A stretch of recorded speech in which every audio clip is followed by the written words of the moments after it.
आज आपण घारगेसरीला आत्महत्या प्रकरणात भेट दिली आहे, काय सांगाल? आज मला भाग्यश्रीच्या घरी येऊन असं वाटतंय की भाग्यश्री सारखी पुन्हा परत, जसं आपण संतोष देशमुखांचं म्हणतोय की परत संतोष देशमुख महाराष्ट्रात व्हायला नको, तसं परत भाग्यश्रीला जे करावं लागलं तसं परत कुठल्याही मुलीबरोबर होऊ नये आणि अशी पुन्हा घटना कधीही घडू नये म्हणून आज मी खरं तर कुटुंबाला पण धीर द्यायला आली आहे. तिच्या बाबतीत न्याय व्हावा म्हणून अगदी प्रकरण लावून धरण्यासाठी आता SP ऑफिसमध्ये देखील आम्ही जाऊन आलो आणि त्यांना विनंती केली आम्ही की ज्या ज्या गोष्टी भाग्यश्रीच्या आईला त्यांच्या पुढे मांडायच्या आहेत आणि जी माहिती त्यांना द्यायची आहे ती अत्यंत महत्वाची आहे. कारण अशा कुठल्याही घटनेला याच्या पुढे वाव नाही मिळाला पाहिजे.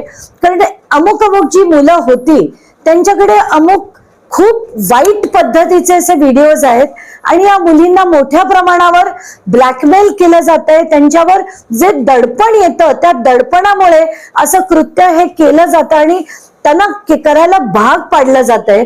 आणि मला तर अशा सगळ्या मुलांच्या आयांना सांगायचंय की आज तुम्ही काय करता, तुमच्या मुलांना किती तुम्ही पाठीशी घालणार, का त्यांना डोकं ठिकाणावर आणता येत नाही, एक एक त्यांना सरळ का नाही करत, तुम्ही आई म्हणून तुम्ही अशा मुलांना सरळ का नाही करत.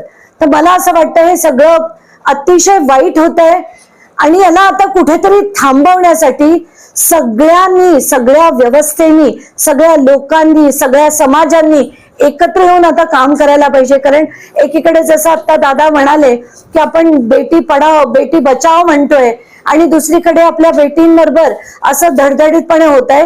हे कृत्य असं कधीही परत झालं नाही पाहिजे म्हणून आता आपण सगळ्यांनी मिळून लढणं गरजेचं आहे. या प्रकरणात काही SP सूचना वगैरे काही दिल्या?